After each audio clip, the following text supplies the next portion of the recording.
I don't want to set the world on fire.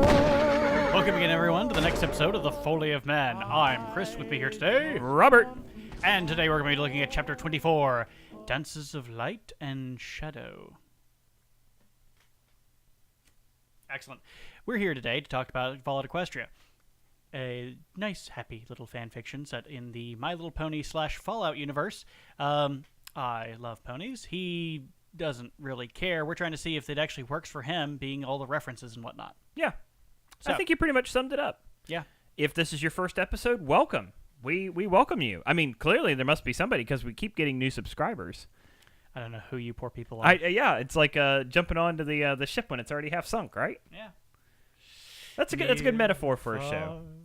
Wherever you is, I won't forget your ass. Okay, so Dances of Light and Shadow. I can smell the muffins baking now. That was the quote? Yeah, that's the. Oh, okay. Yeah, that's the quote. Huh. For some reason, I don't remember that. So, very interesting chapter. Oh yes, a lot as had been alluded to, a lot more is going on in these later chapters. Oh, they're certainly a lot longer, and apparently they're only going to continue to get longer from here on out. Again, that's an issue that it's kind of stemmed from the nature of fan fiction online writing. Is that the chapter is kind of as long as you want it to make it before the next update. And so as the author, in this case K-Cat, gets more and more invested in the story, they start writing longer and longer per update. And that, in turn, means longer and longer chapters, even though that may not be particularly where it's broken up. Well, there's never going to be an editor that's telling you specifically, oh, you really got to break up this chapter into 3 chapters. And you're really revealing too much here, kid, because it's something some of them actually do have editors. But not this one. No, I don't. K-Cat may have had an editor, but I don't know if there may come a day where K-Cat uses an editor to write, but it is not this day. My people, I welcome you to the era of ponies. And plug them with our fallen ponies. Something like that. Once more unto the breach. Meat bags. So, yeah. Where do we want to get started in this chapter? Well, probably where you started off with the biggest reveal of the episode. Yeah, we start in a memory. We start in a memory orb. Talking about the Fluttershy and the Mega Spell. Yes. Well, let's get to it first. We start off with a perspective from someone laying on the battlefield dying. It's Apple Snack. We find out it's Apple Snack. Yeah. We find out it's Apple Snack, but literally entrails spilled out, organs everywhere, blood forming in his mouth. Yep. And this is from the perspective of Little Pip in the memory orb. And a distant voice yells out, "I'm coming, Elizabeth." Jesus. Really, a Sanford and Son reference. 21 episodes in, and just now you make your first Sanford and Son reference. Lamont, you big dummy! Okay. Yeah. Elizabeth, I'm coming for you. The Foally of Man immediately distances itself from such racially themed material. We do not condone, nor do we support. I just figured it was a show. Okay. But anyways, but the soldier bleeding out on the battlefield is approached by, I guess, his sergeant or somebody. I mean, I know who the individual is, but I don't know what their relation to each other is. But basically saying to Apple Snack bleeding out on the battlefield, you know, you fought he well. He looks down and says, "Do you see this pony before me, holding a flag? This is truly a warrior to behold, a man of his nation." A man? Well, a pony. Sorry, I'm actually quoting of War and Peace at this point, or referencing War and Peace. But anyways, how far down the rabbit hole we're going to get today. They're talking back and forth, and essentially, you know, the soldier who isn't dying is trying to keep the good spirits of Apple Snacks, who is very clearly on death's door. You know, saying, "Oh, they're going to promote you for this," and all this, and of course, Apple Snack we're going to make all the shrimp that we can eat. Right. Well, I love that Apple Snack says to who we find out is Big Macintosh. Mm-hmm. He says, "You know what I hate about this is now I'll never get to meet that sexy sister of yours." Oh boy. And Big Macintosh says, well, now you got to pull through so I can reprimand you for that. And then all of a sudden, Zap. the battlefield that's littered with dead and injured Corpses, yeah. Yeah, all of those who are not technically dead yet stand up. Mm-hmm. They've come back. We also should note that Rainbow Dash and Fluttershy are present Oh, yeah. at this battle. Rainbow Dash is flying down. And all of a sudden, Apple Snacks is completely healed. Yeah. Yeah, she... Like, totally healed. Yeah, and Rainbow Dash is like, what the hell did you do? I saved everyone. No, what the hell did you do? We're going to have to fight each other. Right, well, that's what Rainbow Dash says. It says, because zebras came back Yeah. from their wounds as well, and said, we've... Really should have made an ethnic targeting system on that. Look at all of those who died, and now we have to fight this battle again. Yeah. Again, Fluttershy just trying to help. Yep. Just trying to help. Just trying to heal. An apple snack reprimanded by his superior. Yep. Yeah, I suppose so. But clearly he did get to meet Big Macintosh's sexy sister. So, but we also, we learn a little bit about Apple Snack's relationship with Big Macintosh. We see that they fought side by side. Obviously, that led to a promotion. Mm-hmm. Was he wearing the steel armor at that point? No, that was, I believe... That was before. Yeah. Yeah, that was beforehand. Right, Oh, well, that- because yeah, the 'cause creation of the armor was due in to... response to the brother dying. So, yeah, to- it would have been, yeah. very clearly before. Absolutely. But we also find out, so we're back in present time, and we are going to the Steel Rangers headquarters, which we find they have based themselves out of Vault-Tec. Stable-Tec. Stable-Tec. So, yeah, Stable-Tech headquarters. Yeah, Stable-Tec headquarters. And we meet the, as previously mentioned, Blueberry Saber. Blueberry Saber. The, I will take an instant mayor, elder of Yeah. the Brotherhood of Steel. Yeah, the Elder Mare. The elder mayor. Yeah. I will take this moment to also note that Little Pip does in fact eye up Blueberry Saber to see.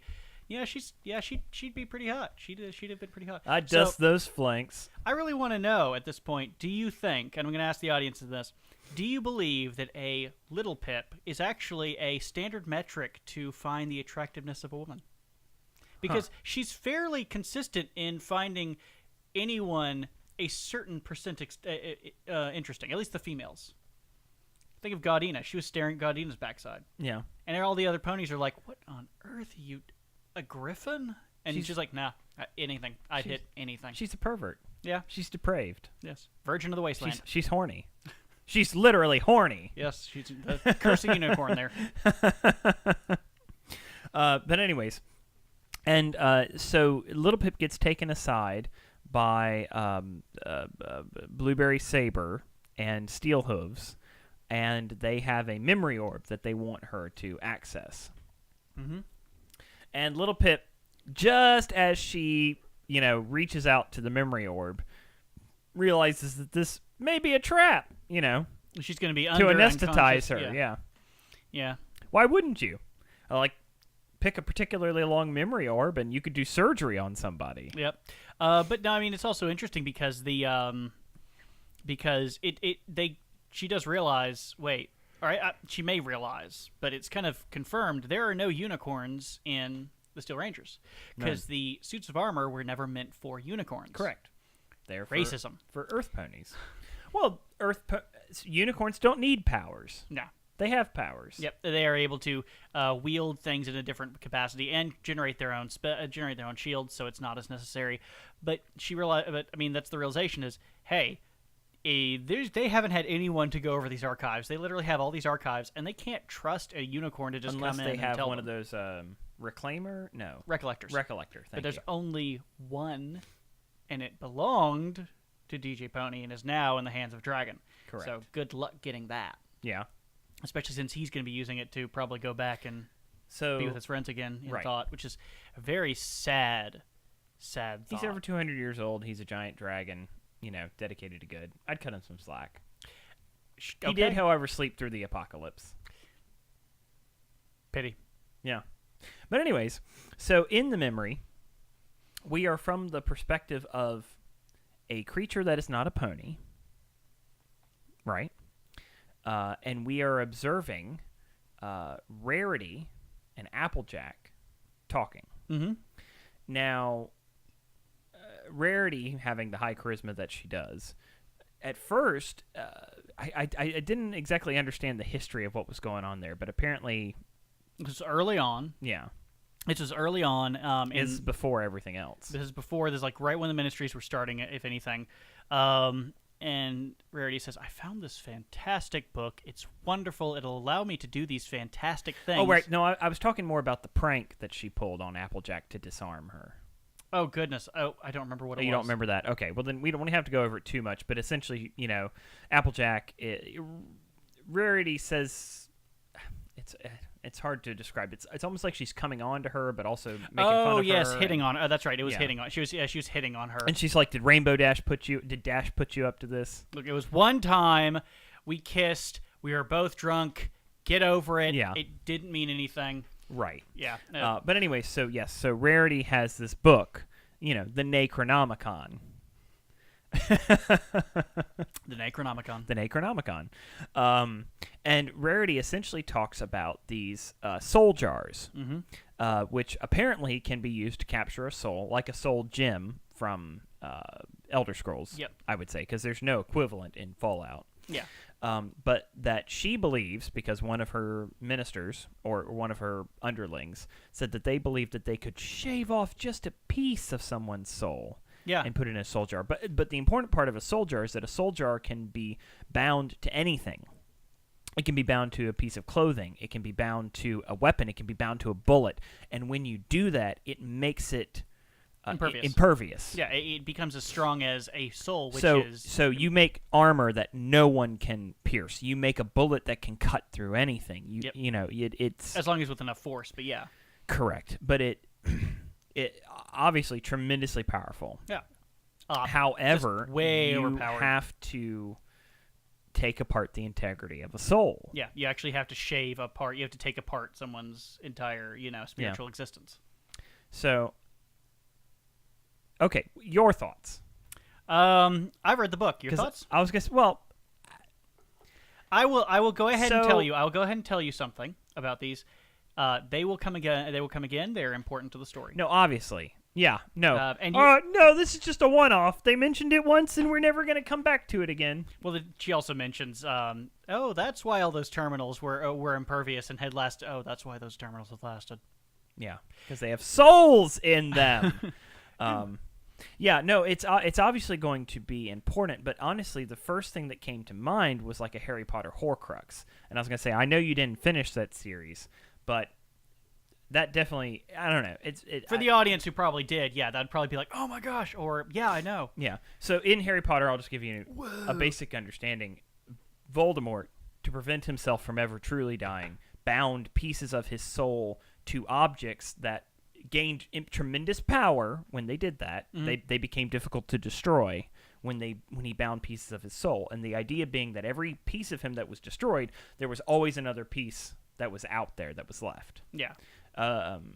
So a pen that could write forever.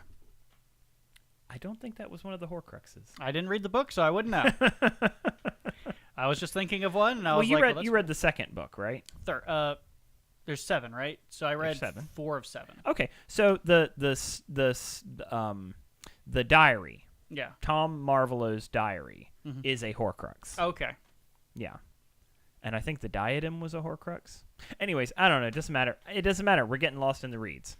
But that's the first thing that came to mind. And it's not a ripoff of it. Anytime you bind a soul to anything, you're going to think of that. So remind me in the Elder Scrolls universe where the origins of like soul gems come from. Soul gems, they kind of changed it in Skyrim a little bit, or they may not have. It depends on how you want to see it, because in the original, soul gems were something that was they were created by mages to be containers for souls, and you could use those souls to energize, enchant, refill, or just pretty much they were solidified magic. Right. They were magic that could just be solidified because they were the life force of the world that was usually shaped and molded by wizards temporarily for magics.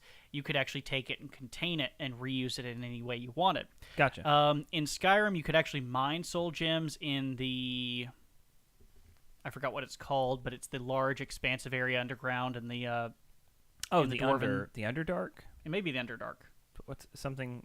Oh, anyways. Anyway, Not but the it's Underdark. you could mine them, but somebody told me somebody was going on about how these are very clearly created and formed by the dwarves using their technologies, which is possible. So I don't know about that, but yeah, no, that's what it is. They do differ slightly in that regard, where soul jars are effectively just literally imbued with permanence, some form of permanence. And it's interesting thinking about going into the I hate saying the science of it, the science of magic, because think about what an object is. An object is actually made up of multiple smaller, things. Right. Think about a terminal. What is a terminal? A terminal is not a singular object. It's multiple smaller objects. And you can't take it apart to bring it into the smaller objects to destroy them. They're always going to be the whole unit. So very clearly, the soul is imbued onto the concept of an object, onto the object's kind of perception Okay. by others. So it's really weird, but that's how it works. It's literally just you're just pretty much putting permanence on it. Gotcha. Interesting. So they come back out of the memory, to which Blueberry Saber and, or rather they say, so what did you see in there? And Little Pip essentially says, not trying to give away too much, feeling like this is a test, essentially says something to the effect of, I see two of the ministers, the original ministers of technology and, what was rarity? Image. An image. Ministry of propaganda. Basically talking about nothing interesting is essentially what Little Pip summarizes. Yeah. And then Blueberry Saber says, not talking about, something powerful and important and, dangerous. Little Pip realizes this was a test, but also realizes that they'd never observed the memory themselves. They'd only had somebody describe it to them. Yeah. So they kind of expand on that a little bit further. Obviously, Little Pip, like Applejack says to Rarity, this is awful. We can't do this. Yeah, Rarity, you're not going to do this anymore. And she's like, yeah, totally. Totally I going would away. never. I'm moving on. Yes, you should have someone burn that. Well, of course I will have somebody. Yes, I will have somebody dispose of it because, but anyways, it's clear that the Steel Rangers have an interest in it. Oh, yeah. Because it could create tremendous power. Mm-hmm. The thing is interesting is that for them, that's the balance always with the Brotherhood of Steel and the Steel Rangers is that they want to collect all these old technologies, even though zebra magic isn't technology. Part of them wants to keep it out of the hands of the idiots who would want to use it. And part of them wants to utilize it themselves for their own ends. Of course, that's human nature. Well, it's the duality. So it's why when you say you can make the argument that the Brotherhood are good, and also you can make the argument that they are bad. Yeah, because it depends on who's in control and what their ends and are. it sounds like in this story, K-Cat has more of a perspective that they're bad. It's the the same kind of projection. I mean, it depends on who's in charge. It depends on what their end goals are. And remember, they ask her. I mean, if I remember right, they ask her to go into Philadelphia to access the bypass magics. Right, that's what I was going to get to. Yeah, yeah. So essentially, they strike a deal. Little Pip wants to kill Red Eyes, and they will help Little Pip do that. But to do that, they have to access these magics called bypass magics. Mm-hmm. And it is zebra magics, essentially. Yep. And bypass magics, essentially, I mean, everybody listening knows what bypass magics are, but essentially bypass magics are, it's like a counterspell. In D&D, it's a counterspell. Effectively, yes. In a way, it's a spell in and of itself, but also a counterspell because it not only it allows an object to pass not only through a magical barrier, but through any form of barrier. Correct. So you can leave the person who cast it intact. That was an important distinction that they made. Oh, yeah. Well, that was like, because how it would work is their example having a suicide bomber where the bomb would affect anything. It would pass through the actual bomber. And so the bomber would just walk out normal. Yep. Or a bullet that would pass through armor, or allowing a spy to pass through exterior walls of a location. I mean, the possibilities are limitless in some regards. There was a mention of Applejack's zebra friend, Zakora. Zakora. I knew it was a something Who about speaks her always in about rhymes. her brewing spells or brewing magics, brewing concoctions. Because the zebras don't use. They So don't have the any zebras inherent are magic. like witchcraft. Yes, they do not have any unicorns. There are no zebracorns. They Would you say access- it's black magic? Somebody has made that joke a million times, but yes, I would. I mean, it's a little racist. It is, but at the same time, not inappropriate because that was kind of what the point when they introduced Zakora is that she was from Africa. Yes. And just because she's from another continent and looks different doesn't mean she's bad inherently. All I want to know is, are they white with black stripes or black with white stripes? White with black. But the but anyway, no, Zakora and the zebras will use. This is actually, I think, brought up later in the book, but it was definitely brought up in other fan fictions as well. Magical fetishes, Right. where they will have various elements that will kind of work together through some balance to create an effect. That's kind of how it all works. Gotcha. And so the zebra magics are different, much different from the unicorn magics, because the unicorn magics, they were able to harness magic directly, so they didn't have to come up with any side paths. But the advantage to using those side paths to generate the magic is that you see effects that may not have otherwise been noticed, and so you can kind of enhance those effects to your own ends.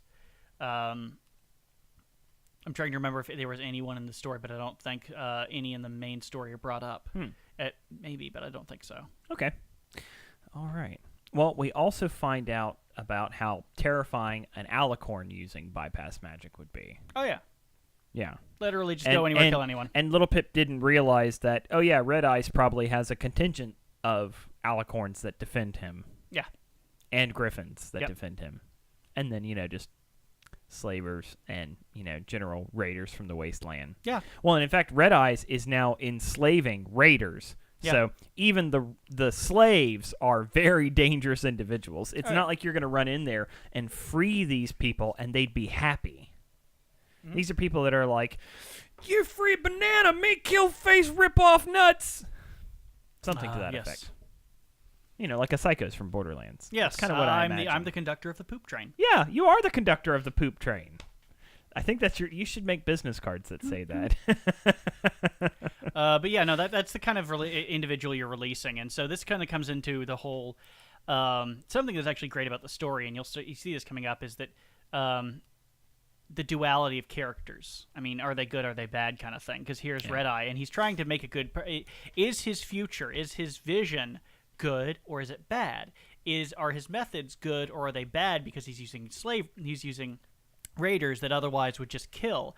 I mean, what are his methodologies in whole? With that whole duality of things, it would be such a great plot point if Red Eyes was one of the original ministers, like absolutely completely corrupted. Ooh, you know what I mean? That'd be awesome, right? Yeah, like even the best of us. Yes, the best of us, the greatest of us, Dr. Man.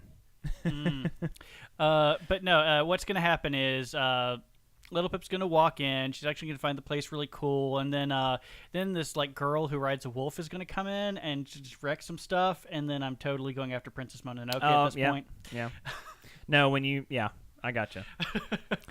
All right, so we also find out about why Steelhooves can't leave his suit. Yep. So Rarity essentially says, or rather, he can't go into Philadelphia because, he can't hide. He's pretty obvious being a Steel Ranger. Yep. And she says, listen, everyone knows you're a ghoul now. Why don't you take off your suit? No more secrets. And he says, I can't. Nope. It's literally fused to his body. To my body. Which Calamity says, oh, you're that type of ghoul. Yep. Which, of course, the Vault Dwellers are like, what do you mean that type of ghoul? What do you mean that type of ghoul, by the way? Racist. Yeah, I know. Swear to God. But we KK, find how out. did you write such a racist We find book? out that apparently he's a Canterlot ghoul, which is a very, very specific type of ghoul. Yep. And the story goes, as he tells it, Steelhooves, because he's Steelhooves when he's in the suit, not Apple Snacks, he was on guard duty on the outskirts of Canterlot. And when the it wasn't it wasn't the missiles. It was just missiles. It was just missiles, but the missiles had the they were loaded with the pink cloud. It was inside. Oh. They were already brought it inside. Oh. They correct. used the Sorry. shielding. Yes, they used the sorry. shielding Yes, to yes, bubble. yes. Okay. They're just firing missiles. It was a distraction. So, the Celestial Sisters, essentially Celestia and Luna, cast a shield over all of Canterlot. Yep. Sorry, there's a lot of specific terms I'm having to remember here. Yeah. They cast a shield, a protection shield over Canterlot as the missiles are continuing to rain down, and the pink cloud is released from within the city. And in fact, we find out that Applejack was there with Steel Hooves, but when the attack began, she rushed home to make sure her family got into the stable. But that the concentration of the pink mist, which, as we find out, it basically dissolves your body into things. It is a terrifying material. Right. Well, like we have like ponies described as melting into sidewalks and combining with buildings and you know, all that kind of stuff. But the sisters realized. Actually, they didn't realize until it was too late. But the Celestia and Luna realized that, one, they have to protect the city from the missiles, but if they did not contain the gas there, it would cover Equestria. Yep. And would have killed many, many, many more ponies. Yep, so they had to keep it contained. And so they are switched literally corroding and falling apart themselves. And they were taking turns trying to cast the shield, and then the other one would heal themselves and cast the shield, and you know, just... As long as they could. Progressively, yeah. They sacrificed their lives to save the lives of many. The needs of the many outweigh the needs of the few. And the needs of the one. And apparently that shook the world of Little Pip and Velvet Remedy. Yeah, they're dead. Because they still believe that the goddesses... Ascended. They believe they ascended. Ascended, yeah. They did not ascend. Little Pip even says at the end of the chapter, I will still pray to Celestia and Luna because I do believe that they are out there somewhere looking down on me, even if I know that they died here.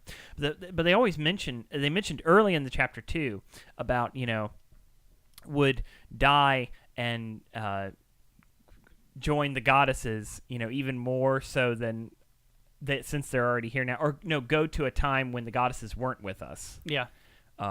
Which is, again, it brings up the thing is, where is your God when your God is standing right next to you? And what happens when that God dies? When that God dies, yeah. Shit. Do all gods go to heaven? We'll find out tonight at 8. Yeah, I know, Dun, right? dun, dun, dun. So, and I just want to make sure we don't leave anything out here. So the goddesses sacrifice themselves. One of the important things is inside of the memory orb. That's the memory of a zebra. Oh, right. Yeah. Between Rarity and Rainbow Dash, we find out that it Rarity was... and Applejack. Sorry. Yes, correct. Yes. That it's a zebra in stealth armor. Yep. In invisibility armor. Essentially. So it asks one very important question. The memory orbs have to be captured directly from the memory of the person. So how did they get this memory? Correct. Yes. Interesting question. It is very interesting. We'll definitely find out more about that. Also, we find out that, or rather, Steel Hooves finds out that Calamity is a magical weapons genius. Yeah. And he is very, very, very, very keen to use his new magical energy sniper rifle. Oh, magical energy sniper rifle. You're the only one who understands. I know. Well, and Velvet Remedy's even like... so I can see you want some alone time, or do you want some alone time with that thing? And he's like, yeah, that's what I just said. I was just talking about that. Yes, obviously I need to go to the range and work with this thing. Velvet Remedy just got... She's so self-absorbed. It's always about like, how dare you love this thing that isn't even a real pony? It's like, yeah, and? Yes, yep, no, I need to get better with this to protect us. Yeah. Yep. By the way, I've been dragging your ass through the sky for... weeks and weeks now. Oh, God, can you imagine that conversation? It seems a little bit heavy back there. We'll have to replace the battery. Oh, wait, no. It's just you, Velvet Randy. Oh, burn! Doo, doo, doo. All right. So we also find... we also find out that Apple Bloom is who purchased the farm from her older sister. For technically, Stable Tech purchased. I should have prefaced that, Chris. I have some bad news. Apple Bloom bought the farm. She bought the farm. No, she bought the farm. I feel like that's a joke that's coming up in the story, God, but I can't remember. God, I hope not. But because we've already made the joke. It's too late now. Yeah. You can see it in my show notes. Buys the farm. No, really, she buys the farm. We also have a great note about Applejack dyeing her mane in her older age. That of course little Pip notices. Oh, of course, because always an eye for the mares. A red eye for the mares. Ooh, let's hope not. Yeah, I know. Remove cutie marks for everyone. But lastly, what we find out is that Apple Bloom is all dressed all professionally, very businesslike. Doesn't have the same accent that Applejack and Big Macintosh had. Clearly more erudite and metropolitan than her siblings, or fancies herself as such. But Apple Bloom works for Stable Tech, and of course they are acquiring the farm to build a stable there. Yeah. That's what we find. That's the reveal at the end of the chapter. Yep. Which makes more sense now when we understand that Applejack was leaving to make sure the family made it into the stable. Yep. Because her grandma still lived on the property. Yeah. I think the grandma passed away by that point. She may have, whatever. There was just a mention of family. Yeah. They still have family in there. Yeah. I mean, it's a small farming town. They're going to be all over. So I think that pretty much sums up what happened in the chapter. Mm-hmm. Congratulations. Yeah. You made it through. Here's your gold star. I'm so special. This whole golf shirt thing's throwing me off. It's very formal. It's very formal. Well, so is yours. So is your shirt. I like to party, Now, speaking of liking to party, you know what's always a party? The Pony Pun of the Week.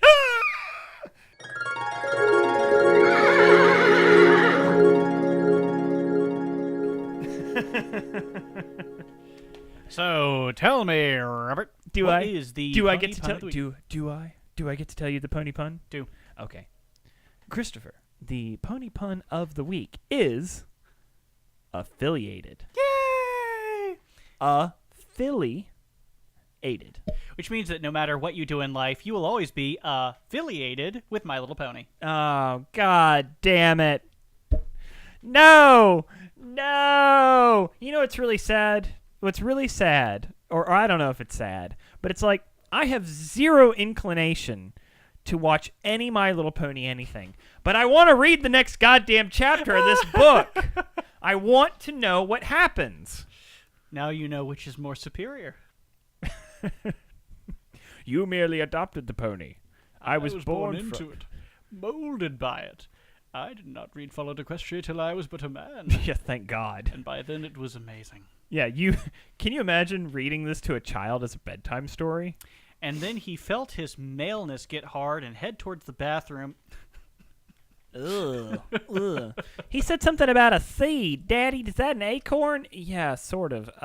Yeah. 2 acorns, technically plums. Your daddy has a lot. Your daddy has a lot of acorns, and your mom is like a big patch of soil.